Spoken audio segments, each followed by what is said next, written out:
बेटी के भाग में अगर सुख है तो उसने कोई मोड़ नहीं सकता। और जहाँ हमारी बेटी, क्योंकि वो राम नाम पर लगी हुई है, भगवान की भक्ति कर रही है, चाहे किसी गरीब का ब्याह दियो, ब्याह तो वही होगा जहाँ मालिक ने लिख रखा, गरीब अमीर का तो रौला है को नहीं। और परमात्मा के हाथ में कलम है, अपनी बेटी ने इसी जगह संयोग जोड़ देगा। और जाते ही कुछ ही दिनों में उस बेटी वहाँ अपवारे नारे हो जाएंगे।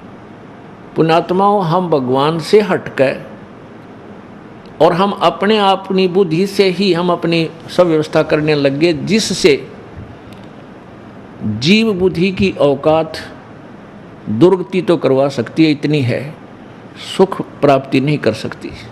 अब जीव बुद्धि की सोच क्या है? परमाणु बम बना लिए, बता के कला तोड़ दिया परमाणु बम, तो अपना नाश इकट्ठा कर लिया। पूरे विश्व को नष्ट करने का इसकी सामग्री कति तैयार कर रखी है, या के बुद्धि लड़ी बता। और ये पृथ्वी यहीं रह जाएगी, ये देश यहीं रह जाएंगे, दुनिया मर जाएगी। और जो लड़ने वाले, मरने वाले, बनाने वाले, वो केल ठा के ले जाएंगे यहाँ से।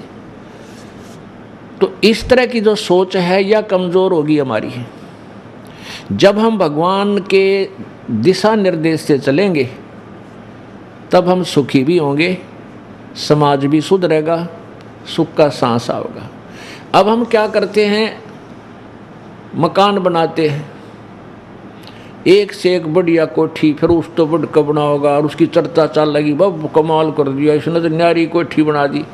किसी के पास थोड़ा सा पैसे का जुगाड़ है, उन्हें सोचा इसने फेल करूं, उस तो लंबी चौड़ी कोठी की नींव धरेगा, ना जाने किधर झूठ बोलेगा, किसी तो पैसे लाओगा, फिर दे को ना आगे पाछे उसका, फिर पैसे वाले फिरते रहेंगे, सिर में दर्द रहेगा।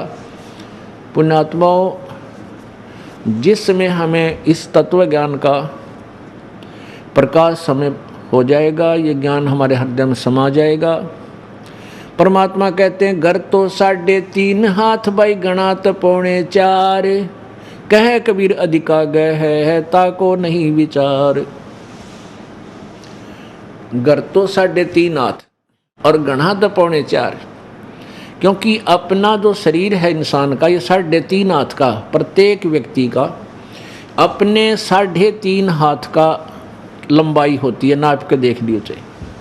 तो परमात्मा कहते हैं, आपने चाहे 4 कमरे की कोठी बना रखी है, चाहे 8 कमरों की ऊपर नीचे मंजिली बना रखी है, आप जी ने विश्राम केवल 3.5 हाथ में करना है। 1 हाथ बाई 3.5 हाथ, बस इतना स्थान चाहिए। और उसके लिए के कुक्रम पास बैठे हो प्राणी बेमतलब हैं, किधर कर्जा कर लेगा, फिर सारी उम्र उस कर्जे ने कट तोड़े जागा, रात ने नींद आवे नहीं। ये परेशानियां हमने अनजानपने में उस बालू रेत की तरह, बच्चे की तरह बाहर निकल गए, पैर जड़े जो बैठ गए, फिर तले भी जल गया और पैर भी जले, दूना दुख हुआ। तो हमने फिर पुनः उस आग से वापस आना होगा। मकान बनाओ, क्योंकि प्राकृतिक आपदाओं से बचने के लिए इस काले पानी में ये तो बनानी पड़ेगी, मर्यादा भी बनानी पड़ेगी समाज को कुछ जीवन ठीक जीने के लिए, और मकान भी बनाने पड़ेंगे। पहले हमारे बुजुर्ग हमने देखे कच्चे ईंटों के मकान बना करते, और ज़्यादातर झोपड़ी डाल लिया करते थे, और उसमें 2-2, 3-3 पीढ़ी पार कर गए। और अब हम चिप्स ला कर के, मार्बल ला कर बड़ी कोठी बना लेंगे, के कला तोड़ जाएंगे। जीवन तो जीना है, यहाँ टाइम ही पास करना है। और जब भक्ति करी नहीं, ऐसा है तो झोपड़ी वाला और ऐसा ही वो कोठी वाला। और झोपड़ी वाला अगर भक्ति कर रहा है और कोठी वाला नहीं कर रहा है, तो झोपड़ी वाला परमात्मा को प्यारा है।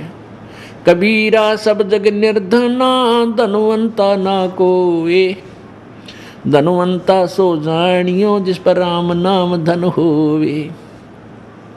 कबीर राम रटत निर्धन भला, टूटी घर की छान, वो सुंदर महल किस काम के, जहाँ भक्ति नहीं भगवान। आग लगे से महला के जैसे सोने के बना रखे हों, जहाँ पर भक्ति नहीं परमात्मा की। और वो गरीब आदमी एक झोपड़ी डाल रखी है, झोपड़ी भी कहीं से टूट टाट उसकी टूटी हुई हो बेशक से, और यदि वो परमात्मा की सत भक्ति करता है तो वो भला है। राम रटत दारिद्र भलो, यानी वो अच्छा है, भगवान को प्यारा है। टूटी घर की छान, और वह सुंदर, वह कंचन महल किस काम के जहाँ भक्ति नहीं भगवान। तो पुण्यात्माओं, ये तत्व ज्ञान पूरे विश्व में जाएगा, क्योंकि ये परमेश्वर कबीर देव का आदेश है। और आज नहीं, आज 600 वर्ष पहले परमात्मा ने अपने उस सूक्ष्म वेद में, अर्थात अपने ऑर्डर में लिख रखा है, ऑर्डर कर रखा है कि बीचली पीढ़ी आवेगी, उसमें शिक्षित समाज हो जाएगा। और इस दास को उस परमेश्वर ने भेजा है आप पुण्यात्माओं को दिशा देने के लिए, क्योंकि ये सुअवसर है। सुअवसर कैसे है कि सभी शिक्षित हो गए, बूढ़े से लेकर बालक तक।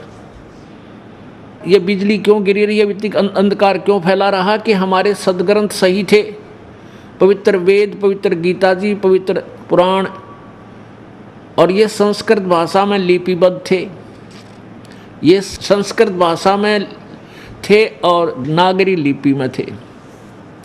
भाषा संस्कृत होने के कारण हम नहीं इनको जान सके, और संस्कृत पढ़ने का केवल एक वर्ग को अधिकार था, जिसको ब्राह्मण कहा करते थे। और वो ब्राह्मण लोग फिर इस सदग्रंथों की जो है ना साख देकर, साक्षी दे करके, हम गीता में ऐसा लिखा है, पुराण में ऐसा लिखा है, शिव पुराण में ऐसा लिखा है, वेदों में ऐसा लिखा है, ऐसा वो संस्कृत बोल करके, श्लोक तो संस्कृत यानी सदग्रंथों का होता, अनुवाद उनका घर का होता। इस करके ने काम बिगाड़ दिया, अनुवाद तो गलत कर दिया, श्लोक सही बोल दिया। अब जैसा आपने कल देखा पवित्र गीता जी अध्याय नंबर 18 के श्लोक नंबर 66 में, उसमें लिखा कि सर्वधर्मान परित्यज माम एकम शरणम व्रज अहम तवा सर्व पापेभ्यः मोक्षामि मां शुच। उसका अर्थ तो ये बना है कि मेरे सत्र के सभी धार्मिक जो पूजाएं हैं उनको तुम छोड़ दे, मेरे पास रख दे, और एकम शरणम व्रज, उस सर्वशक्तिमान एक जिसके बराबर दूसरा नहीं है, एकम अद्वितीय, उस सच्चिदानंद घन परम की शरण में जा। व्रज माने जाना होता है, और इन्होंने अनुवाद कर दिया आजा। संस्कृत श्लोक न्यों का न्यों बोले और अनुवाद घर का करें, तो इन्होंने बैठा दिया, इस अज्ञान फैला दिया सब जगह।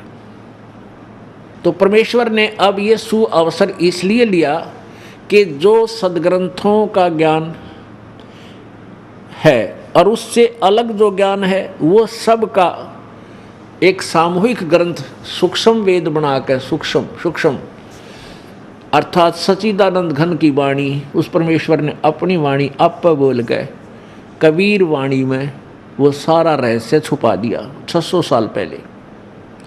और उस अमृत वाणी को, उस अमृत ग्रंथ को, सदग्रंथ को इन संस्कृत के ज्ञाताओं ने, ब्राह्मणों ने, ब्राह्मण पुण्यात्माओं दो प्रकार के होते हैं, एक तो खाऊ और एक कमाऊ। अब जो खाऊ ब्राह्मण हैं वो आचार्य बने हुए हैं, जो उन्होंने बैठा कमाऊ ब्राह्मण हैं हमारे जैसे ही, वो तो मजदूर हैं, कोई खेती कर रहा है, कोई नौकरी करता है, कोई मजदूरी कर रहा है, वो ब्राह्मण नहीं। वो तो उस समुदाय में जन्म होने के कारण वह फीत ब्राह्मण की लाग रही है।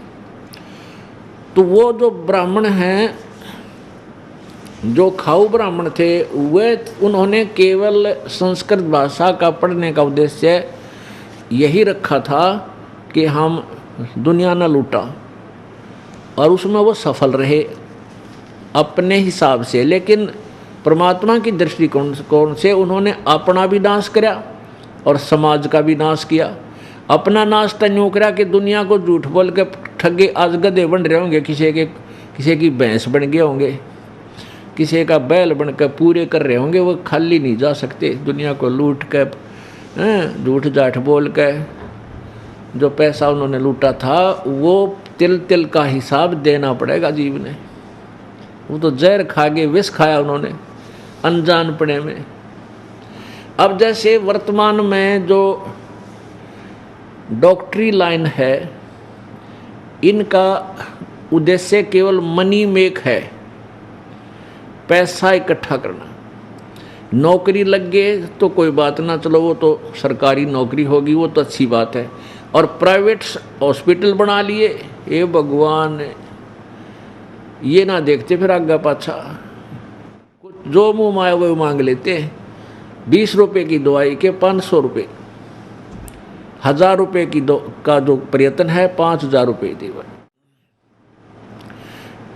अब इनको ये नहीं मालूम तुम इस व्यस्त को कहाँ ले जाओगे, तो ये अनजानपने में हो रही सारी कहानी।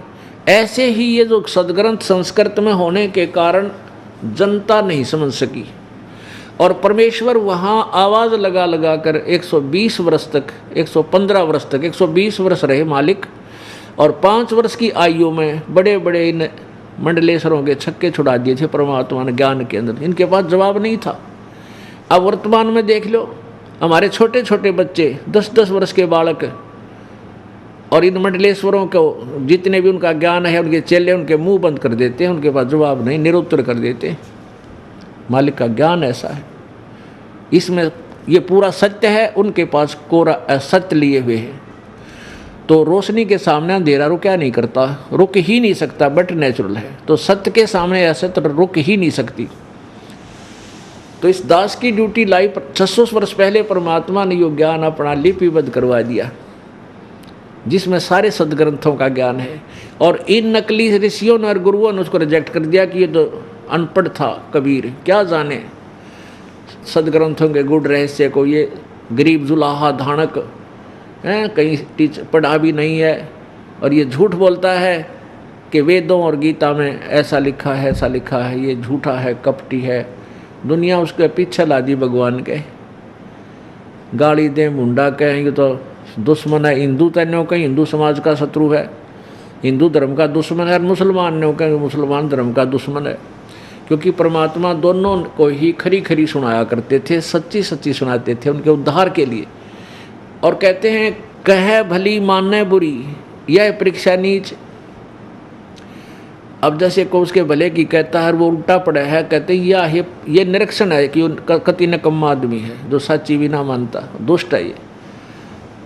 तो ऐसा उस परमेश्वर के साथ हुआ। यदि आप परमेश्वर कबीर जी की लीला को पढ़ लो अच्छी तरह, आपकी आंखों से आंसू नहीं सूखे 2-3 घंटे तक। किस दृष्टिकोण से पढ़ना कि जब आपको ये पता चल जाए कि ये भगवान थे, ये परमात्मा थे, और ये हमारे लिए आए थे, हमें काल के जाल से निकालने के लिए आए थे। और फिर इनके साथ लोगों ने कैसा दुर्व्यवहार किया, मारो मारो, ये तो नकम्मा है, ये धर्म का दुश्मन है, ये मुसलमान है, मुसलमान कहीं काफिर हिंदू है। अब ये सारी चालकाल की थी। तो पुण्यात्माओं, परमेश्वर ने ये सारी लीला करनी थी, क्योंकि 600 वर्ष पहले जब वो ना आए हुए होते, उनकी लीलाएं हमारे पास ना होती, तो आज हम किसको बताते भगवान कौन है। तो वो परमात्मा 600 वर्ष पहले आकर के, वो भगवान जो परमात्मा करता है लीलाएं, वही लीला करके चले गए। और वो जो परमेश्वर लीला करता है वो आज सदग्रंथों में, वेदों में, पुराणों में मिले हमें।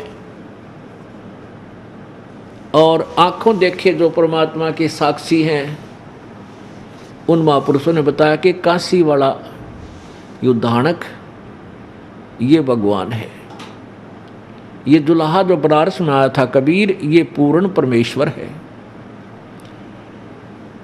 पुण्यात्माओं, हम दूध के जले हुए हैं, अब छाछ को फूकना अनिवार्य है, और चाहिए भी, फूक मार लेना चाहिए, कोई दुख नहीं, कोई दिक्कत नहीं। अब ये दास आपको परमात्मा सिद्ध करने के लिए ढेर सारे उदाहरण प्रस्तुत करेगा, और वो ऐसे एग्जाम्पल होंगे कि इस मन को कहीं गुंजाइश नहीं रहेगी अग्रम अग्रम करने की, ऐसा नहीं वैसा नहीं। और इसी का नाम सतगुरु होता है, सच्चा गुरु होता है, तत्वदर्शी संत होता है, जो संशय खत्म कर दे, परमात्मा कहते हैं मां मुंडो इसे गुरु की जिस तरह संशय ना जाए, कि इसे संत ने तो छोड़ दे, तुरंत त्याग कर दे, जो संशय का निवारण ना कर सके। परमेश्वर का बनारस वाले, काशी वाले भगवान जुलाहा ये परम अक्षर ब्रह्म हैं, ये सिद्ध करने के लिए आपको उदाहरण देते हैं। एक तो उनके पैरेलल जो महापुरुष हुए हैं, उनके समांतर, उन्हीं समकालीन एक आध उदाहरण उनका देते हैं, उसके बाद उनके बाद का उदाहरण देते हैं। कबीर परमात्मा जी अपनी महिमा आप ही बताने के लिए स्वयं आते हैं और एक युग में एक ऐसी लीला जीवन करते, ऐसा जीवन जीते हैं जनसाधारण वाला, और अपना धंधा करके, काम करके वो अपना रोजगार करते हैं, जैसे जनसाधारण किया करता है उस समय का। जैसे उस समय मजदूरी ही ज़्यादा किया करते थे, अब नौकरियां ज़्यादा हो गई हैं, तो नौकरी हिसाब से अब आते तो वो ऐसे ही कोई नौकरी लगते। यानी उन्होंने ये दिखाना था कि भाई भगवान पाने के लिए कोई विशेष आडंबरकरण की आवश्यकता नहीं, ना घर त्यागन की, ना जंगल में जाने की, ना कोई, ये भी सिद्ध करना था कि किसी उच्च जाति में ही भगवान मिलता है।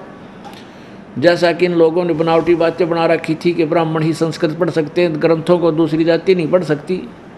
उस भ्रम को मिटाने के लिए परमात्मा ने एक चौथे वर्ण में आकर के जन्म नहीं लिया, लेकिन वहाँ प्रगट हुए, उसमें रहे और धाणक कहाए, जुलाहा कहाए।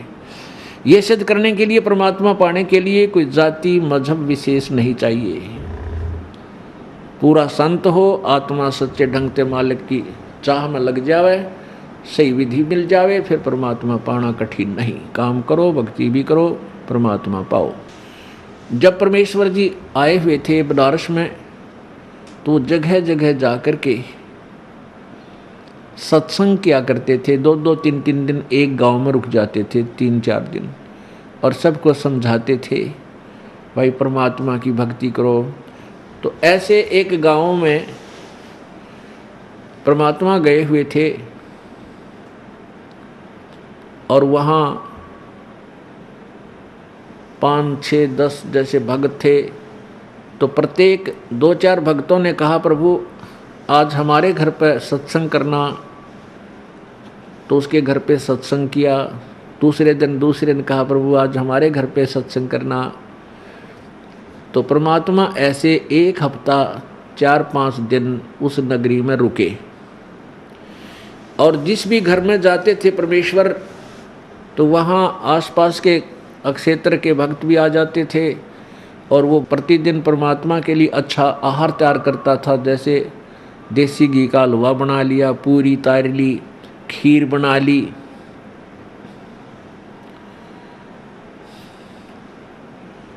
तो ऐसे उसी गांव का एक बहुत बड़ा किसान था, चौधरी था, मलूक राम, चौधरी मलूक राम। और उसने देखा कि वही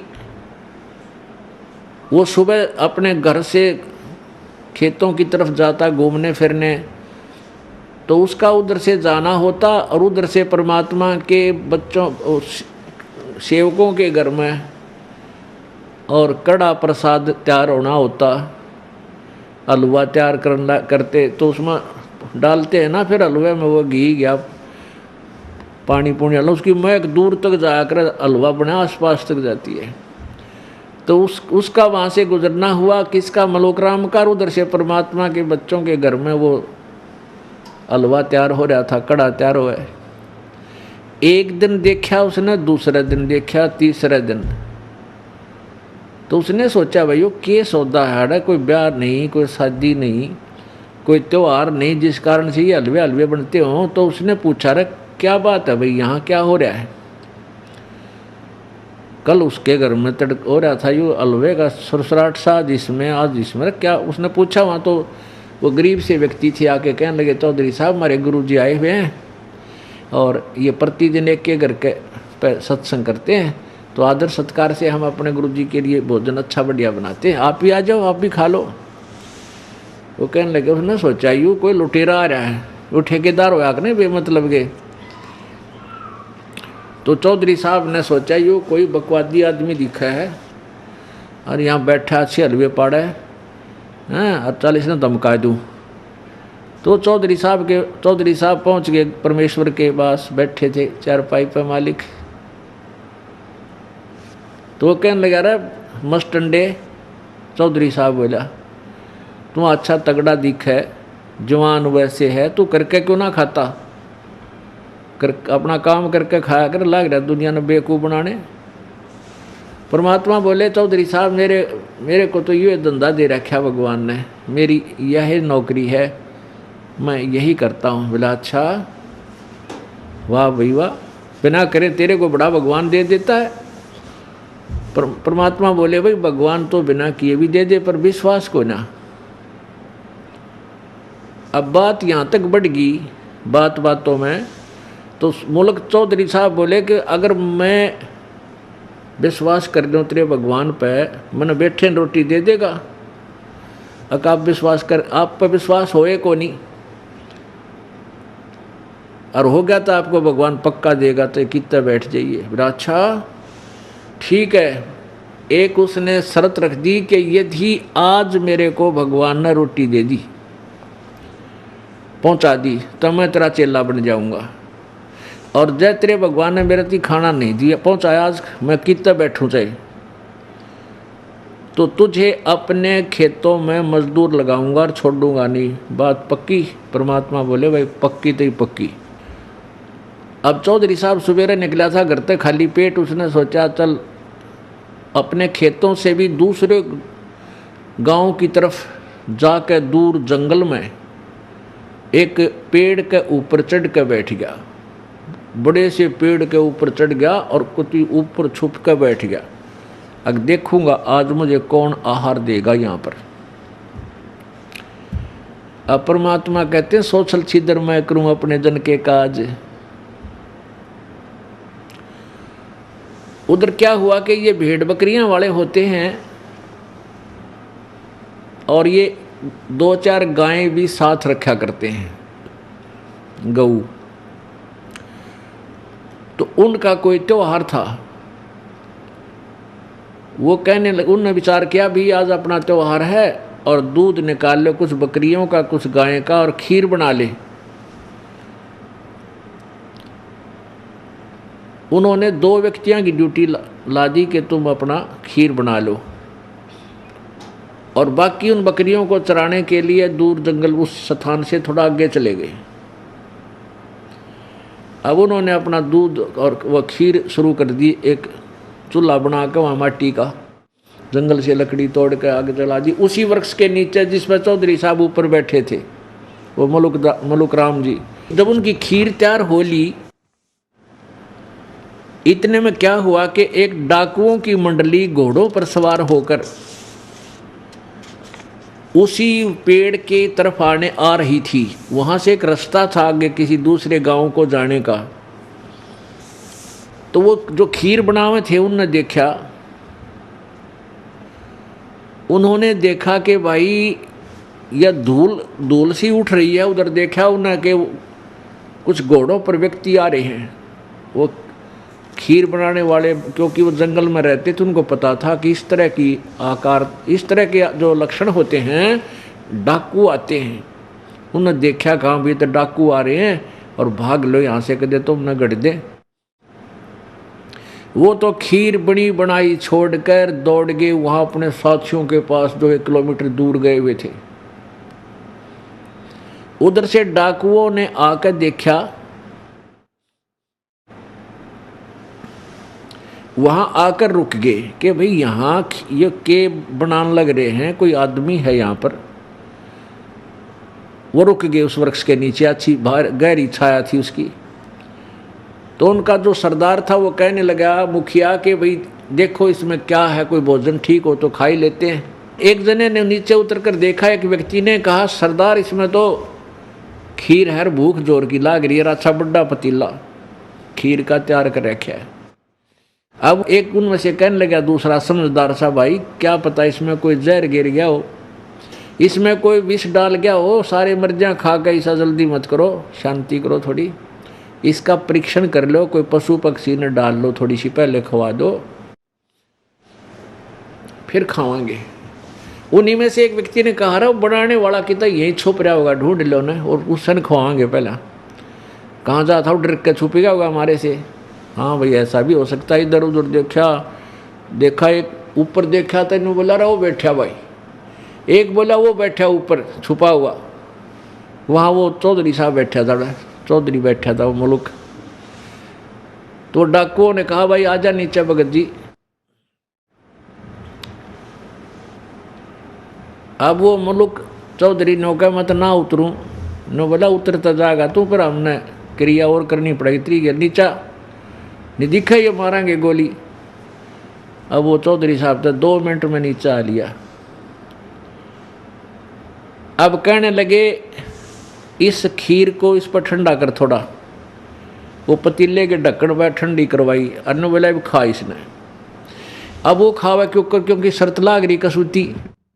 नो बोला मैं तो ना खाऊं, मैं ना खाऊं। नो बोला भाई थोड़ी खा ले तुम, अगना मैं कति नहीं खाऊं।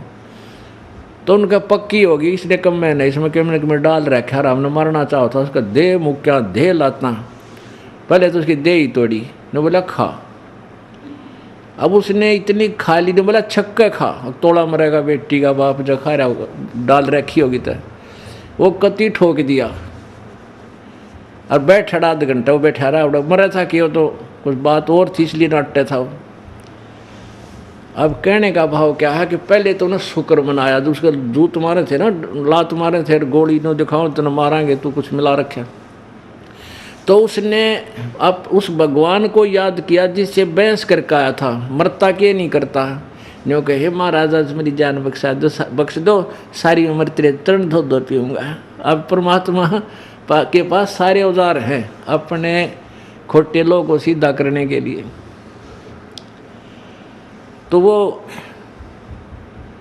उन बख्श दी जान, परमात्मा की कृपा हुई ना, तो उसका ठोक जान दे गोली, उन कौन सा कानून का डर था, वो बख्श भी दिया।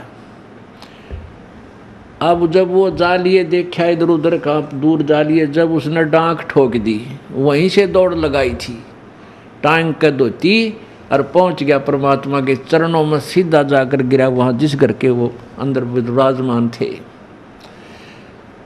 रो और पा पकड़ने को, हे भगवान आप तो परमात्माएं पड़े हो। अब भगवान परमात्मा बोले भाई चौधरी साहब, परमात्मा ने कुछ करी तेरी सेवा ने। बोला जी तेरा भगवान तो मर मर खीर खिलावे, आपका भगवान तो मर मर खीर खिलाता है। उसके बाद वही पुण्यात्मा जो अंडी पाक्या फिरे था, बिना ज्ञान में हम जीव हैं, जीव पता नहीं थोड़ी सी बात पे अभिमानी बन जाता है, इसकी औकात कुछ भी को नहीं। मर्द गर्द में मिल गए वो रावण से रणधीर, कंस के सी चाणूर से वो हिरण्यकशिपु बलबीर। तेरी क्या बुनियाद है तू जीव जन्म धर लेत, गरीब दासरी नाम बिना तेरा खाली रह जा खेत। फिर उस भक्त ने वो चौधरी पना तो दिया छोड़, दास बन गया। फिर वो दास बन गया और फिर उन्होंने एक शब्द सुनाया, परमात्मा की महिमा का एक शब्द आपको सुनाते हैं।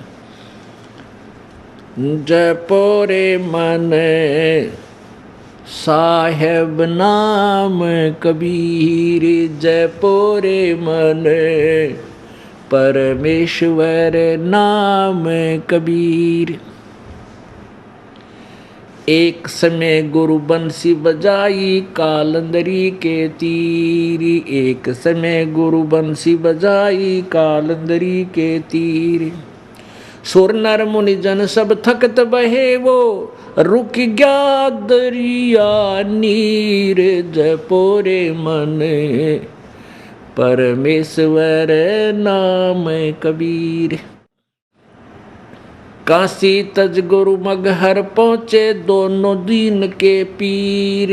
काशी तज गुरु मगहर पहुँचे दोनों दीन के पीर।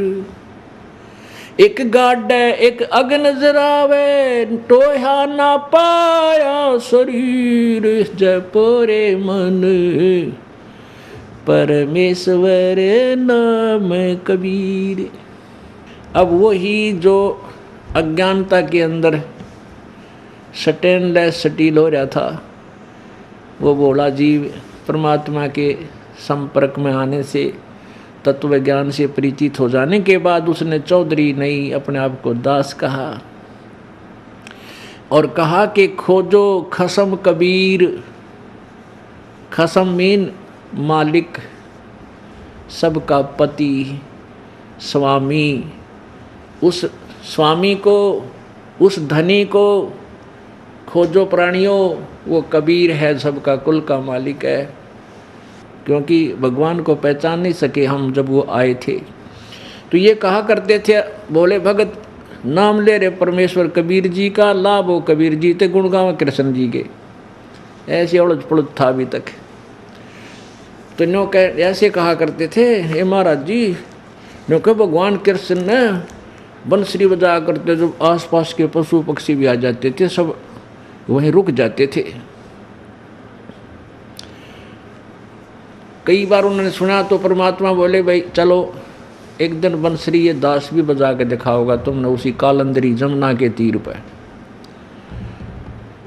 जमुना के किनारे खड़े होके परमात्मा ने जब बंसुरी बजाई, कहते हैं पशु पक्षी छोड़ देवता भी आकर के न्यू आकाश मार्ग में से वहाँ आकर खड़े हो गए, ऐसे ऊंचे पर सबको दिखाई दे रहे। और जमुना का जल बर्फ की तरह वहीं सेट हो गया, वो भी रुक गया। अब वो मुल्कदास जी कहते हैं एक समय गुरु बंसुरी बजाई कालंदरी के तीर, और सुर नर मुरजन थकत बहे वो रुक गया दरिया नीर। पुण्यात्माओं देखो, परमात्मा प्रभु प्रभु मंत्र है, स्वामी स्वामी मंत्र है, राम राम मंत्र है। जैसे एक राम की क्या परिभाषा है, एक भी भाग लेते हैं जैसे तहसीलदार साहब, एसडीएम साहब, डीसी साहब, कमिश्नर साहब, फिर मंत्री साहब, फिर मुख्यमंत्री साहब और प्रधानमंत्री साहब, राष्ट्रपति साहब, ये साहब तो सारे हैं। और छोटी मोटी शक्ति सारे रखते हैं, प्रत्येक से ही कुछ ना कुछ राहत जनता को मिल जाता है। तो हम जब तक शिक्षित नहीं थे, हमारा देश और इन सभी प्रत्येक अधिकारी और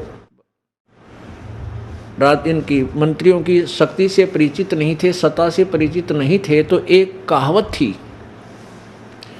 अंग्रेजों के टाइम में, क्या था, डिप्टी कमिश्नर आज जो सीएम पावर रखता है इससे भी ज़्यादा थी, क्योंकि तो गुलाम बना कर रखना था, बोला उसका लठ मरवा दे, किसी न जेल में ठोक दे, कोई टोकनिया नहीं था। तो डीसी बहुत बड़ी पावर पाकरी थी। आम आदमी भी नौका करता तो के डीसी लाग रहा है, तेरा बाबू के डीसी लाग रहा है।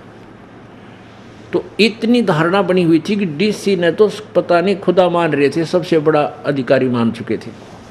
ऐसी हमारी दंत कथा, अपनी सोच, क्षेत्रीय सोच थी, लोक वेद था वो। तो आज वर्तमान में जो आप जी का ज्ञान है भक्ति का, इस सत्र में है। हमने श्री कृष्ण उर्फ विष्णु जी यानी ब्रह्मा विष्णु महेश जी को सुप्रीम पावर मान रखा था। तो डीसी थे, ये सोच लो, डीसी सत्र की पावर थी। एक समय एक बार मेरे ख्याल 5-6 वर्ष पहले की बात है, कोई मंत्रियों का घोटाला पकड़ेगा, मुख्यमंत्री का और सेंटर के मंत्रियों का। और उसमें ये पत्रकार जो लिखा करते थे मीडिया वाले कि ऐसा हो सकता है, उनको ये सज़ा हो जाएगी, ऐसा हो गया तो सिद्ध हो गया तो इनको इतनी सज़ा होगी। उसके ऊपर एक चुटकुला, एक कार्टून आ रहा था। एक ने पूछा, भाई नो सुना है कि ऐसे ऐसे घोटाला किया है उन्होंने, और जब वो सिद्ध हो गया तो उनको इतनी सज़ा हो जाएगी। तो दूसरा बोला कि भाई क्या यदि ये घोटाला इस तरह की गड़बड़ प्रधानमंत्री कर दे या राष्ट्रपति कर दे, क्या उसको भी सजा हो जाएगी? तो दूसरा उत्तर देने वाला बोला वह कि डीसी लाग रहे हैं, उनकी भी सजा हो जाएगी। कहने का भाव ये था उसने डीसी को तो प्रधानमंत्री से बड़ा मान रखा था।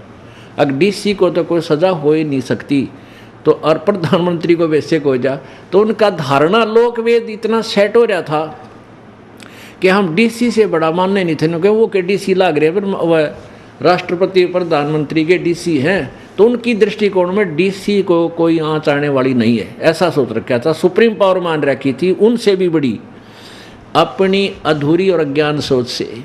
तो ऐसे हमने श्री रामचंद्र जी, श्री कृष्ण जी को सुप्रीम पावर मान रखा, ये थे डीसी सत्र के।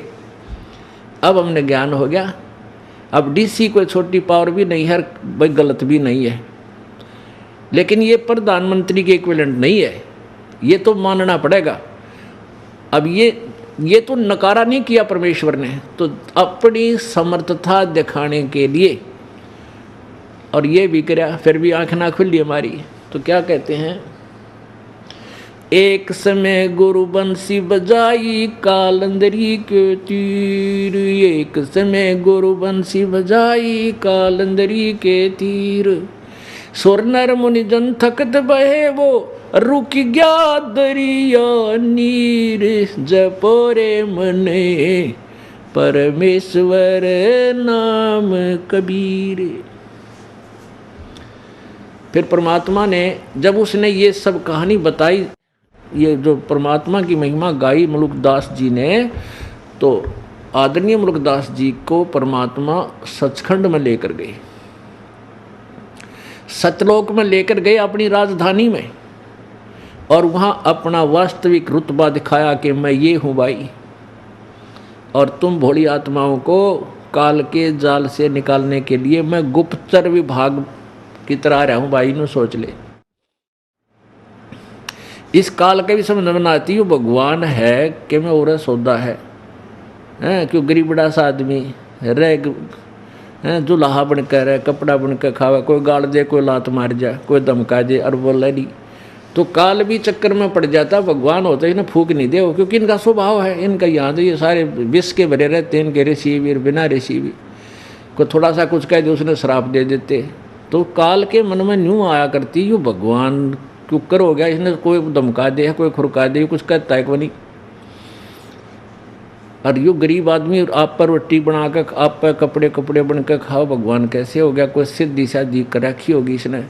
तो वो परमात्मा ऐसे तरीके से आता है, कोई उनको समझ नहीं सकता, लेकिन परमात्मा ने अपने को भगवान समझाने के लिए, अपने साक्षी बनाने के लिए स्वयं ही सतलोक दिखाता है, और वहाँ से बताता है कि मैं अब सारे ब्रह्मांडों का संचालन इस कुटिया में बैठ के, झोंपड़ी में बैठ के कर रहा हूँ। तो उनने कहा जच्चा जिनने भगवान देख लिया, उसकी समर्थता से परिचित हुए, उन्होंने फिर ढोल के डंके पर गुण गाए परमात्मा की। पुण्यात्माओं, परमात्मा पूर्ण ब्रह्म सतपुरुष कबीर साहब हैं, ये सारी सृष्टि के रचनहार हैं, कुल के मालिक हैं। एक गवाह तो उनके पैरेलल हो गया। इसी प्रकार उन्हीं के समांतर समकालीन आदरणीय नानक साहिब जी हुए हैं, जिनसे पूरा सिख समाज अपना मुखिया मानते हैं। इनको कबीर परमेश्वर जी सुल्तानपुर शहर, जहाँ श्री नानक जी की बहन नानकी जी का विवाह हुआ था, ये वहाँ अपनी बहन के घर पर रहते थे, और इनके बहनोई ने वहाँ सुल्तानपुर के नवाब के यहाँ नानक जी को नौकरी लगा रखा था। प्रतिदिन एक दरिया है वहाँ, बेई नदी बह रही है सुल्तानपुर शहर के साथ, वर्तमान में पाकिस्तान में है वो। तो वहाँ प्रतिदिन स्नान करने के लिए जाते थे नानक साहब जी। और क्योंकि पिछले जन्म की पुण्यकर्मी प्राणी थे, जैसे सतयुग में राजा अम्बरीश थे, तो भी भक्ति बहुत की इन्होंने, दान बहुत किए, नर्मात्मा थी। और फिर नानक जी हुए, जनक जी हुए, जो सीता जी के पिताजी कहलाए, उस समय भी इन्होंने बहुत दान धर्म किए, बहुत भक्ति की, जैसी इनको प्राप्त हुई।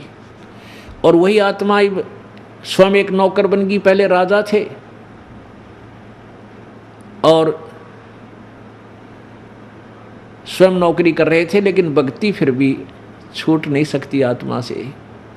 तो एक उस दरिया के किनारे बैठकर प्रतिदिन जाते थे, थोड़ी बहुत देर मालिक का सुबह सुबह आनंद लेते थे भक्ति का।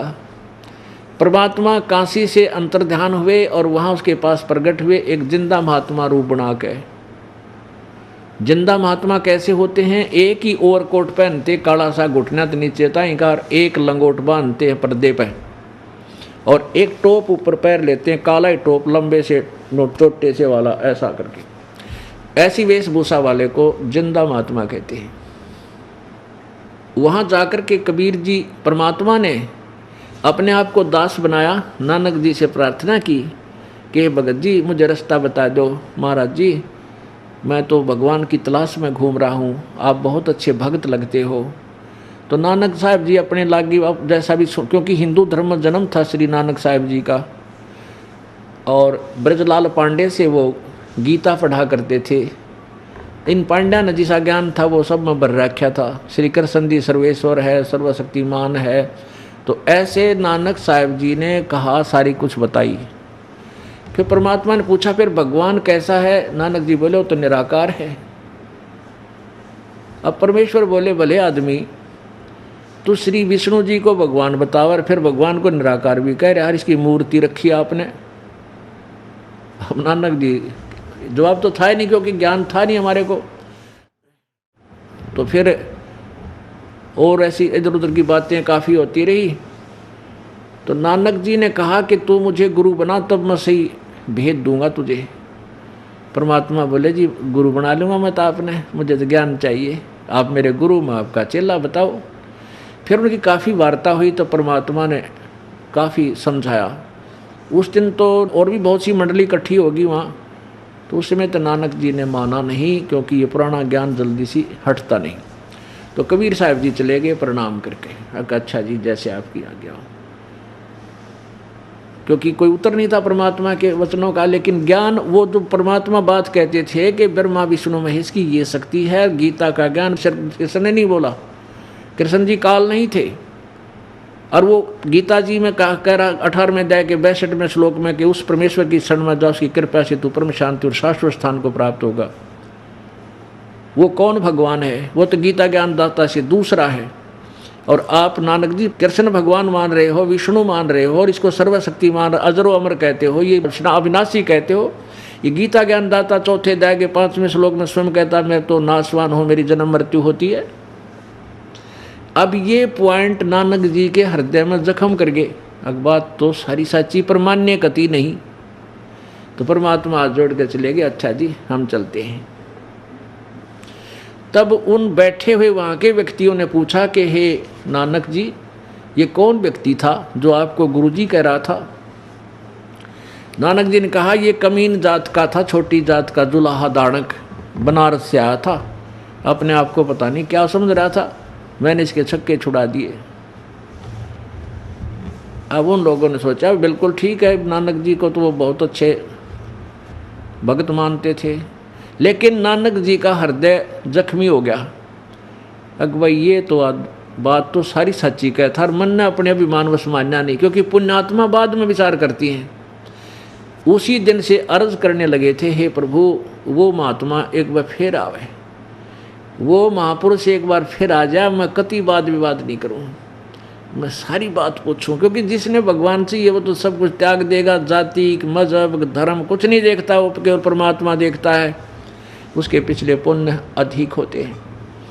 उनकी ऐसी जब तड़प होली 6-7 महीने के बाद परमेश्वर फिर प्रकट हुए, जैसे धर्मदास के पास गए थे जो खूब रुआ लिया, ऐसी दशा नानक जी की होगी थी।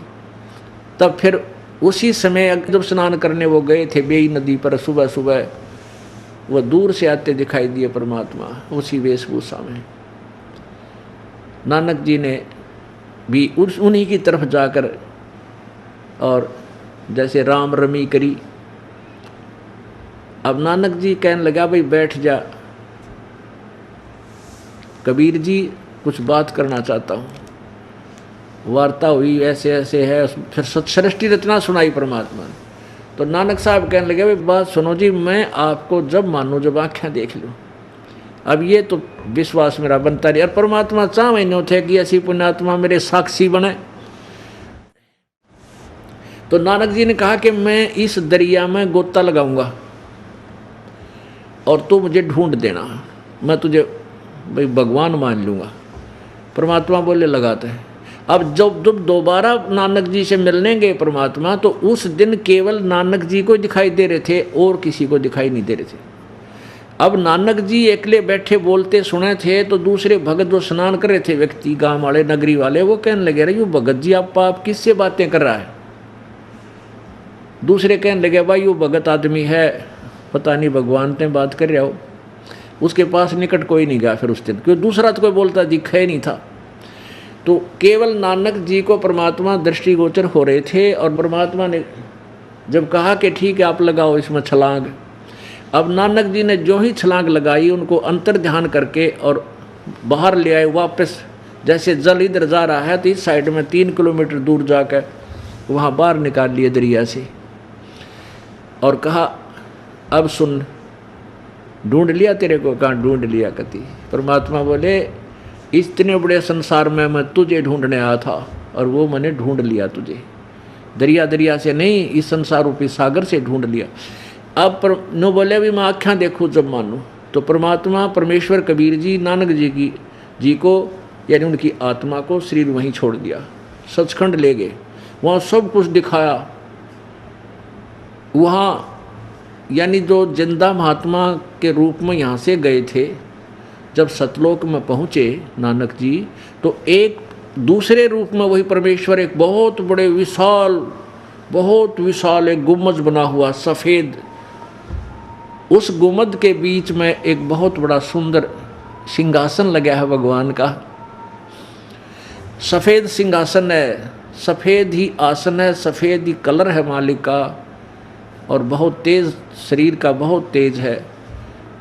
तो वहाँ परमेश्वर कबीर रूप में जो नीचे जिंदा महात्मा के रूप में गए थे, नानक जी साथ थे सतलोक में। जब उस गुम्बद में प्रवेश किया तो नानक जी ने सोचा, रब तो ये है जड़ा तकत पे विराजमान है, सिंहासन पर बैठा है, और ये जिंदा महात्मा या कबीर तो यहाँ का कोई सेवक होगा, इनका कोई देवता है, गण है। तो उसी समय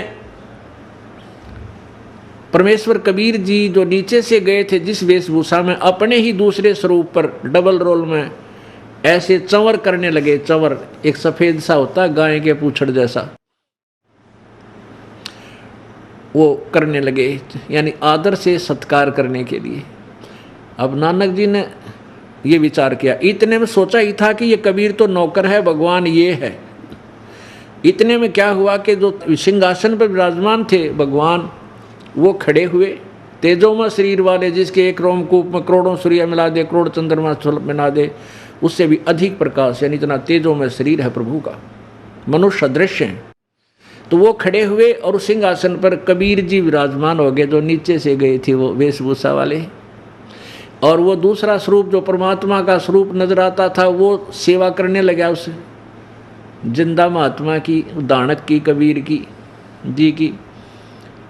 अब नानक जी ने सोचा, भाई बड़ा करिश्मा, ये कि चक्कर हो गया, इस नौकर के ऊपर भगवान खुद सेवा कर रहा है, इसकी सत्कार कर रहा है।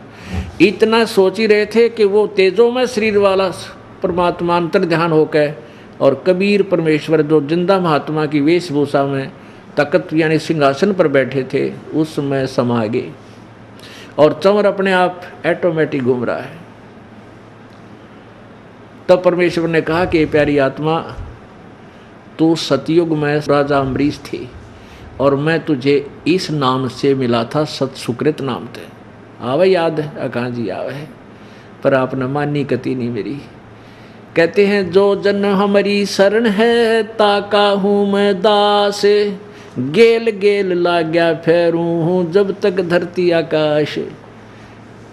अब एक बार उस अम्बरीश रूप में जब नानक जी थे, उस समय कुछ दिन, क्योंकि धार्मिक व्यक्तियों का स्वभाव होता है, कोई भी संत साधु आ जाए उसके विचार भी सुनता है, जो वह कहता आज्ञा का पालन भी कर लेता है। तो कुछ दिन मालिक ने जो प्रथम उपदेश दिया था उसका नाम जप्या था इसने, और गुरु बना था। इतना भी ये ऋषि आगे नकली, क्योंकि वो क्या जाने, वो तो पाखंडी है, वो तो वामदेव नाम रखा था भगवान ने, कहते तो नाम वामदेव है, वो झूठा है, कपटी है, वो क्या जाने।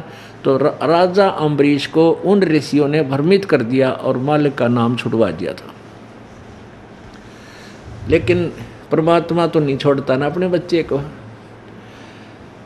फिर बताया कि जब तू त्रेता युग में जनक रूप में था, उसमें मैं तुझे करुणा में नाम से मिला था और आपने मेरी बात को कति नकार दिया था। हाँ जी, कति वो, क्योंकि उस समय तो सारी रील दिखा रखी थी, भगवान ने मान गए, कहा मेरे से गलती होगी। और काल ने तुझे कैसे ठगा, रास्ते में 12 करोड़ जो आत्माएं चिल्ला रही थी, वहाँ तेरे पुण्य खत्म करवा दिए और एब तू नानक रह गया अकेला। अब आपके पास क्या बचा है, पुण्य स्वर्ग में खो दिए, अब राजा भी ना रहा, खुद नौकर लगे आप। इस काल ने मेरी आत्माओं के साथ ऐसे धोखा कर रखा है। अब वहाँ तो नानक जी समझ गए सारी बात, वह सच्ची बात है ये तो कति। फिर कहा कि मैं वर्तमान में बनारस में, काशी में एक जुलाहे की भूमिका कर रहा हूँ, दानक का काम करूँ हूँ, और वहाँ आ जाना, तेरे को सतनाम दूंगा और सतनाम से मोक्ष होगा। सतनाम 2 अक्षर का होता है। और वहाँ से फिर कहा कि वहाँ मैंने स्वामी रामानंद जी को गुरु धारण कर रखा है, क्योंकि कबीर जी के नाम से लोग कम जाने थे वहाँ की जनता, और स्वामी रामानंद जी को ज़्यादा जानते थे। रामानंद जी को भी परमेश्वर ने ऐसे ही सतलोक दिखाया था। तब रामानंद जी एक बहुत बड़े विद्वान ऋषि थे, बहुत गुण चेले बना रखे थे। जब उनको पता चला कि सचमुच मैं गलत कर रहा हूँ और परमात्मा का मार्ग मेरे पास नहीं है, मैं ऋषि रामानंद जी ने अपना सब साधनाएं त्याग दी और शिष्यों को कह दिया था कि मैं तुम्हारा गुरु नहीं हूँ, आज के बाद मेरे पास कोई मार्ग नहीं था। और परमेश्वर कबीर जी को उन्होंने गुरु मान लिया था अंदर से। लेकिन औपचारिकता से कबीर जी ने कहा कि नहीं, आप मेरे गुरु बने रहो, नहीं तो आने वाले समय में काल के दूतों का दाव लग जाएगा कि कबीर साहब ने कौन सा गुरु बनाया था, वो भी तो नुगरे थे। तो परमात्मा ने इस काल के जाल को पूरी तरह से फिनिश करना था, नष्ट करना था, कि इसका दाव फिर ना लग जाए। कहने का भाव ये है कि वहाँ से परमात्मा ने उनकी आत्मा वापस छोड़ दी। इस प्रोसीजर में 3 दिन और रात बीत गए। तीसरे दिन उसी समय सुबह सुबह नानक जी के शरीर में वो आत्मा प्रवेश कर दी और नानक जी वापस आ गए।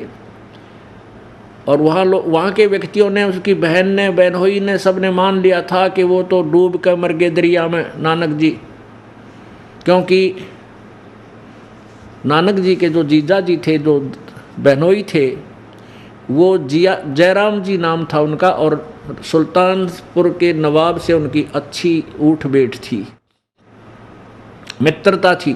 तो नवाब ने भी जाल लगवा कर बहुत दूर तक ढूंढ लिया था। वह ढूंढे डाउन स्ट्रीम में और नानक जी का शरीर रखा अप स्ट्रीम में, जंगल में रख दिया कहीं एकांत स्थान पे, सुरक्षित रखे। उठ के फिर वो आए सुबह सुबह, सारे शहर में शोर मच गया, नानक जी जीवित हो गया, जीवित आ गया, जिंदा आ गया।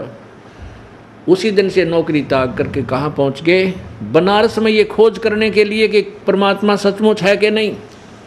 वहाँ जाकर देखा एक झोपड़ी में जुलाहे का काम करते हुए परमेश्वर को। तब नानक साहब के खुशी का ठिकाना नहीं रहा और वहाँ देख कर कहने लगा, फाई सूरत मलुकी वेश, ए ठगवाड़ा ठगी देश, खरा सियाणा बहुता बार, ये धानक रूप रहा करता, आँखा में पानी भर लिया। बहुत गदगद आत्मा होगी। आसपास के लोग इकट्ठे हो गए, कहने लगे, अरे ये भगवान है, ये परमात्मा है, ये काशी के लोगों, ये भगवान आए। अब वो वहाँ के लोग व्यक्ति कहने लगे, ये पंजाब का आदमी आके यहाँ ये पागल हो गया हैं, इस आदमी ने भगवान बताओ है, रोजी रोटी तो इसके टाइम पर मिलती भी कोई ना, टूक भी ना मिलते इसको। अब परमात्मा बोले, भाई प्यारी आत्मा, लाल की परख जोड़ी कर सका है, ये जोड़ी को ना, इनकी बातों में मत आई। बोला जी तो बातें खत्म होगी, इनकी बातों में क्या हूँ, जब आँखें देख रहा, आँखों देख रखा आपको। अब ये वाणी परमात्मा के विषय में एफिडेविट गुरु ग्रंथ साहिब के प्रश्न नंबर 24 पर 24 पे लिखा हुआ है। और एक पन्ना नंबर 721 पे लिखा है, एक अर्ज गुफ्तम पेश दो तो दर कून करतार हक्का कबीर करीम तू बे ए परवरदिगार। आइए अब हम उन श्रद्धालुओं के अनुभव जानते हैं जो जगत गुरु तत्वदर्शी संत रामपाल जी महाराज जी से दीक्षा प्राप्त कर चुके हैं तथा उनके द्वारा बताए गए भक्ति मार्ग पर चल रहे हैं। नमस्कार जी। नमस्कार। क्या नाम है जी आपका? चंदन शाह। चंदन जी, आप कहाँ के रहने वाले हैं? दिल्ली सोनिया विहार। संत रामपाल जी महाराज से नाम दीक्षा आपने कब ली? 28 अगस्त 2017। चंदन जी, संत रामपाल जी महाराज की शरण में आने से पहले आप क्या भक्ति साधना करते थे? हिंदू धर्म में प्रचलित सभी देवी देवताओं की भक्ति किया करते थे। जैसे काली माँ की हम इष्ट मान के उनकी पूजा किया करते थे।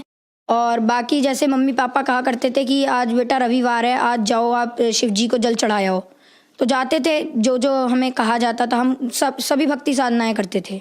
बल्कि हमें ये भी नहीं पता था कि लाभ कहते किसे हैं, क्योंकि इन लोगों का विधान है इन देवी देवताओं का कि जैसा कर्म करेगा वैसा ही ये दंड देंगे या हमें वैसा ही परिणाम देंगे। तो ना ही तो ये हमें सुख दे सकते थे, ना ही कोई अन्य लाभ दे सकते थे। जैसा हम कर्म करते थे वैसा ही ये दे सकते थे। इस वजह से हम जैसा कर्म करते थे हमें प्रारब्ध प्राप्त होता था। जैसे मेरी मम्मी को बहुत पुराना कमर का दर्द रहता था, वो तमाम डॉक्टरों से दिखाया, तमाम MRI करवाए, एक्सरे करवाए, पर कहीं से लाभ प्राप्त नहीं हुआ, क्योंकि वो सही नहीं हो रहा था। बहुत जगह हमने धक्के खाए। फिर उसके बाद मम्मी ने अंत में जाके मम्मी ने हार मान ली कि अब फिर मम्मी को किसी ने बताया कि ये एक गुरु हैं जय गुरुदेव जी, आप उनके पास जाइए, वहाँ से सही होगा। तो मम्मी ने उनसे नाम भी लिया, और लेकिन वो भी करते करते मम्मी को कोई लाभ प्राप्त नहीं हुआ। उनकी भी भक्ति मम्मी अभी तक करती आ रही थी। फिर मेरे मामा जी थे, और बाकी मेरे मामा जी के भूत भी लगा करते थे। हमारे भूत प्रेत की बाधाएं थी। हमारे घर में काफ़ी भूत प्रेत की बाधाएं थी, जिनसे हमारे घर में हमारे नाना जी ख़त्म हो गए, दादाजी, ऐसे करते करते हमारे सारे बुज़ुर्ग ख़त्म होते जा रहे थे। भूत प्रेत की ज़्यादा बाधाएं थी हमारे घर में। और बाकी मेरी बहन की तबीयत ख़राब रहती थी, काफ़ी कमज़ोर थी वो। उसकी कभी पैरों की नस चलने लग जाती तो उसे अस्पताल लेके भागना पड़े। हफ्ते में कम से कम 4 दिन तो अस्पताल में बीतते थे हमारे। बाकी मेरी भी तबीयत ख़राब रहती थी। मुझे अचानक से फीवर होता था और पता नहीं कब वो बढ़ जाता था, हाई लेवल पे हो जाता था। और संत रामपाल जी महाराज से जुड़ने से पहले मुझे टाइफाइड हो गया। टाइफाइड जो हुआ तो फिर मेरे को हाई लेवल का टाइफाइड हो गया। उसमें डॉक्टर के पास गए तो उन्होंने कहा कि उन्होंने मेरा खून जांच किया। सबसे पहले उन्होंने बताया इसका खून काला हो चुका है, अब ये जिंदा नहीं बच सकता, अब आप कहीं पे भी ले जाओ इसे, ये जिंदा नहीं बच सकता। हमें काली माँ की भक्ति करते हुए हमें कोई लाभ नहीं मिले। हमने उन्हें इष्ट रूप में पूजा, हमें कोई लाभ नहीं हुए, बल्कि हमें दिन प्रतिदिन नुकसान होती रहती थी। हमारी आर्थिक तंगी थी, काफ़ी फाइनेंशियल प्रॉब्लम थी हमारे घर में। तो जगत गुरु तत्वदर्शी संत रामपाल जी महाराज से जुड़ने से पहले हम जितनी भी भक्ति साधनाएं करते थे उनसे हमें कोई लाभ प्राप्त नहीं हुए। तो फिर इन सब परेशानियों के बीच आपको संत रामपाल जी महाराज की जानकारी कहाँ से मिली? हाँ, हमारे मामा जी आए थे हमारे घर पे, तो उन्होंने हमें ज्ञान गंगा पुस्तक दी। तो मेरे अंदर ललक आ गई कि अब ये ज्ञान गंगा पुस्तक है, इसे पढ़ना चाहिए, अच्छी ज्ञान की पुस्तक है। तो मामा ने कहा कि इसे ज़रूर पढ़ना। तो मैंने उसे 3 महीने में पढ़ी, और उसके बाद मैंने ज्ञान समझ के सदगुरु संत रामपाल जी महाराज के पास पहले मैंने अपनी मम्मी को भेजा कि मम्मी आप जाओ, नाम लेकर आओ, अगर आपको कुछ लाभ मिलता है तो मैं भी आपके साथ जुड़ जाऊंगा। तो फिर मम्मी ने वहाँ से नाम दीक्षा ली। तो मम्मी आई तो मम्मी के कमर का दर्द एकदम छूमंतर हो गया, जैसे ऐसा लग रहा था कि वो दर्द था ही नहीं उनके। और फिर मैंने सोचा कि जब मम्मी के सही हो गया तो मुझे भी सही हो जाएगा। फिर मैंने मम्मी से कहा मम्मी बस आप मेरे को नाम दिला दो। मेरे रीढ़ की हड्डी में उस समय बहुत दर्द रहता था, टाइफाइड की वजह से भूख नहीं लगती थी मुझे, तो रीढ़ की हड्डी में ज़्यादा पेन रहता था मेरे। मैं बेड पे पड़ा रहता था। और फिर जिस दिन नाम लेने जाना था 28 अगस्त को 2017 में, तो मैं उस दिन 5 किलोमीटर साइकिल अकेले चला के लोनी तक गया था। आप मानेंगे नहीं, मेरी तबीयत इतनी ख़राब थी, फिर भी मैं संत रामपाल जी महाराज से मैंने कहा अगर आप भगवान हों तो आप मेरे को अपने पास सही सलामत लेकर अपने पास तक पहुंचा दो, मैं आपसे ज़रूर नाम दीक्षा लूँगा। और फिर जब मैं वहाँ तक गया मेरे कमर का दर्द बिल्कुल ख़त्म हो गया नाम लेने से पहले। तो ऐसे करके हमने वहाँ पे सदगुरु रामपाल जी महाराज से नाम दीक्षा ले ली। चंदन, हमने सुना है कि संत रामपाल जी महाराज से नाम दीक्षा लेने के बाद श्रद्धालुओं को बहुत सारे लाभ प्राप्त होते हैं। तो क्या संत रामपाल जी महाराज से नाम दीक्षा लेने के बाद आपको भी कोई लाभ प्राप्त हुए? जी हाँ सर, हमें लाभ प्राप्त हुए। हमें सबसे पहले तो आध्यात्मिक ज्ञान पता लगा। हमें ये पता लगा कि आखिर सच्ची भक्ति क्या है, उसकी विधि क्या है। शास्त्र अनुकूल भक्ति प्राप्त हुई संत रामपाल जी महाराज से। उसके बाद हमें शारीरिक सुख भी मिले, आर्थिक सुख भी मिले। जैसे कि मम्मी के कमर का दर्द सही हुआ, बहुत पुराना दर्द। मैं भी अस्पताल में ही रहता था। हफ्ते के 4 दिन हमें अस्पताल दौड़ना पड़ता था, कैसे भी, किसी भी कारण। किसी को कुछ हो जाता था, किसी को कुछ हो जाता था। तो हमारे उन सब चीज़ों में फ़र्क आया। फिर हमने संत रामपाल जी महाराज से जब नाम लिया, उसके 15 दिन बाद हमारे घर में ऐसा माहौल बनने लग गया कि जैसे अब सुख ही सुख थे हमारे घर में। क्योंकि अब कलेश रहता नहीं था ज़्यादा, क्योंकि परमात्मा का ज्ञान सबको मिल गया था। इस वजह से ज़्यादा कलेश नहीं रहता था। पापा को काफ़ी ज़्यादा टेंशन रहती थी पहले, तो अब वो भी नहीं रहती थी। टेंशन इस बात की थी क्योंकि पापा के ऊपर कर्जा काफ़ी चढ़ गया था। तो अब संत रामपाल जी महाराज से जुड़ने के बाद पापा का कर्जा धीरे धीरे उतरता जा रहा है। और बाकी मेरी बहन जो तबीयत खराब रहती थी, उसकी वो काफ़ी कमज़ोर थी हमारे घर में सबसे ज़्यादा। जैसे मेरे को टाइफाइड हुआ था ना, उनसे पहले उन्हें चिकनगुनिया हो गया था, तो वो एडमिट थी अस्पताल में। हम संत रामपाल जी महाराज से इसी बीच जुड़ गए। तो हमने कह दिया कि आप डॉक्टर को कि आप इन्हें डिस्चार्ज करो, अब जो करेंगे हमारे संत रामपाल जी महाराज सही कर देंगे। एक रात में भगत जी आप मानेंगे नहीं, मेरी बहन सवेरे उठी, हमें उसे हर जगह ले जाना पड़ता था, कहीं पे भी जाती थी तो उसकी तबीयत इतनी खराब थी, चल नहीं पाती थी। सवेरे उठी और उसने खुद ही गई बाथरूम में, उसने मुंह धोया, आई और खाना भी उसने खुद ही खाया। हमें खिलाना पड़ता था, बेड पे ले जाना पड़ता था उसे खाना खिलाने के लिए, पर लेकिन वो खुद उठ के आई और उसने खुद खाना खाया। और उस दिन के बाद आज तक है हमारे घर में किसी ने भी एक टैबलेट तक नहीं खाई है किसी भी बीमारी की, वो सही हो जाती है अपने आप। और बाकी अन्य लाभ ये हुआ, परमात्मा ने मुझे दर्शन दिए सदगुरु रामपाल जी महाराज ने, और वो मुझे सतलोक लेकर गए। 12 अप्रैल सन 2018 में मेरे को वो सतलोक लेकर गए परमात्मा।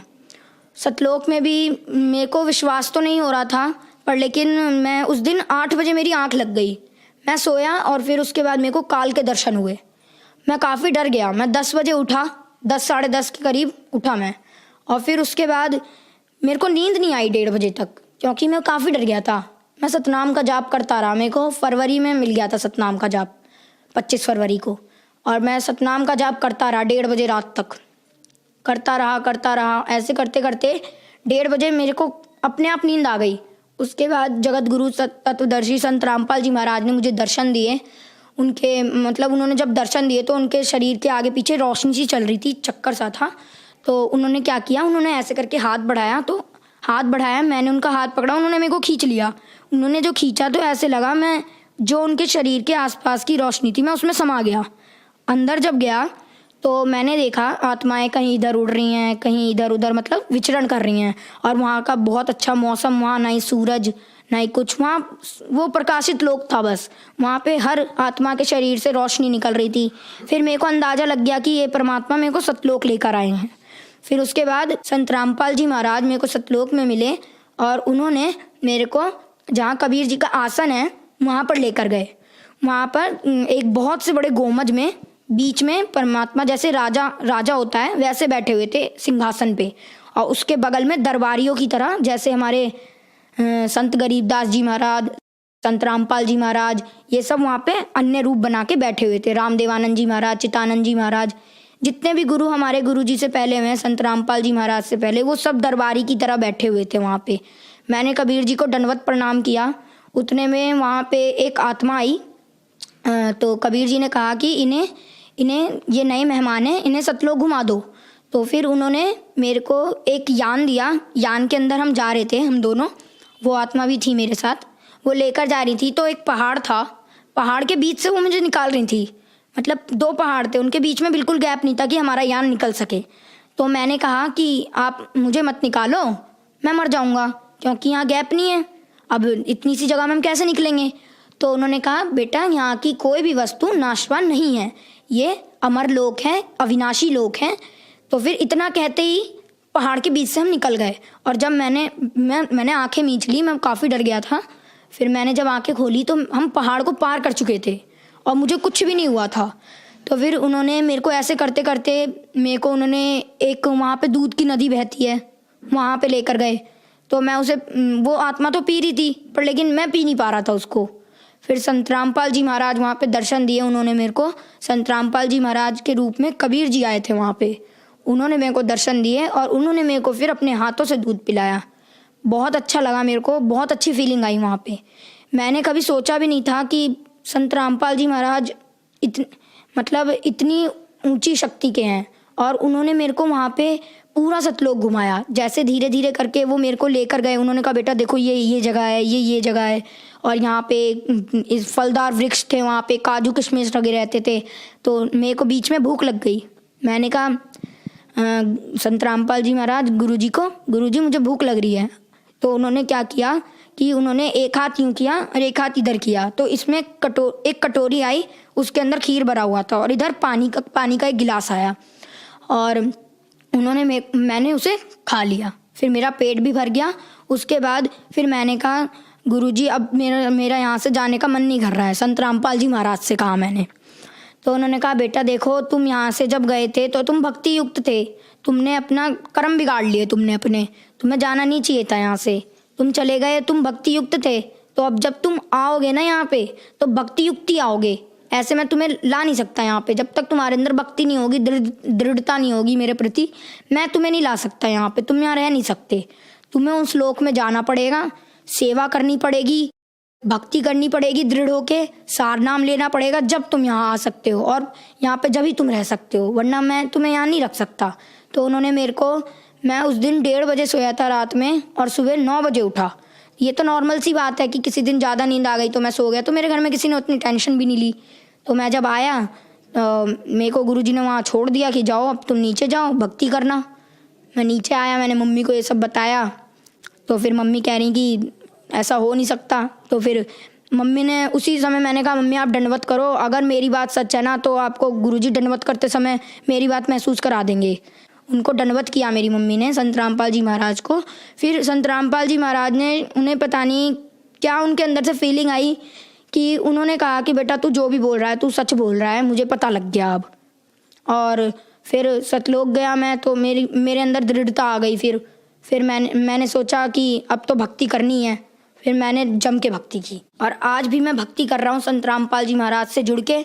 और हमें अनेकों लाभ होते हैं। जैसे कि एक बार मेरे पापा सेल्समैन का काम करते हैं, टॉफ़ी चॉकलेट की सेल करते हैं दुकानों पे। वो आ रहे थे, रास्ते में एक ट्रक आया। ट्रक का पीछे का कुंडा था वो पापा के साइकिल के थैले में फंस गया।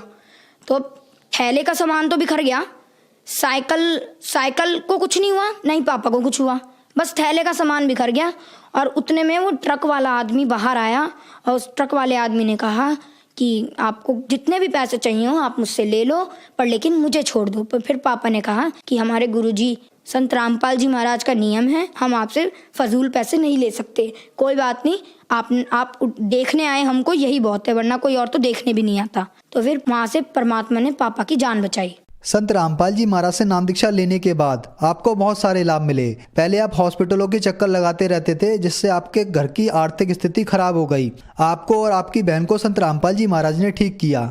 इसके बाद संत रामपाल जी महाराज आपको सतलोक लेके गए और सतलोक के दर्शन कराए। तो जो लोग आज आपको देख रहे हैं, आप उन्हें संत रामपाल जी महाराज के बारे में क्या कहना चाहेंगे?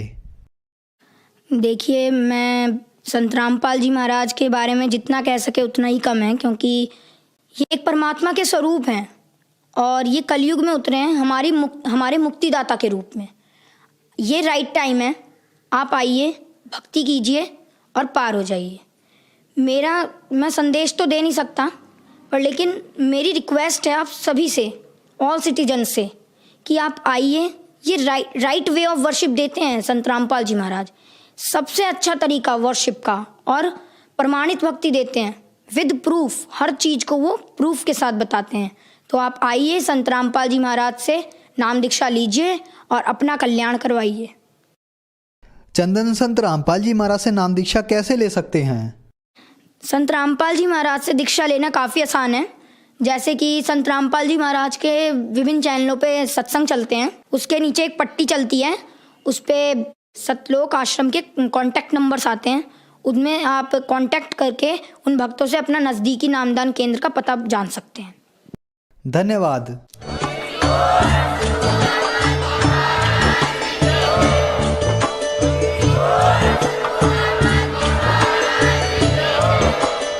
आप सुन रहे थे जगत गुरु तत्वदर्शी संत रामपाल जी महाराज जी के मंगल प्रवचन। अधिक जानकारी के लिए विजिट कीजिए हमारी वेबसाइट www.jagatgururampalji.org। संत रामपाल जी महाराज जी के शुभ आशीर्वाद से पूरे विश्व भर में 500 से भी ज्यादा नाम दीक्षा केंद्र हैं, जिन पर संत रामपाल जी महाराज जी द्वारा ऑनलाइन निशुल्क नाम दीक्षा दी जा रही है। अपने नजदीकी नाम दीक्षा केंद्र का पता करने के लिए संपर्क करें 8222880541।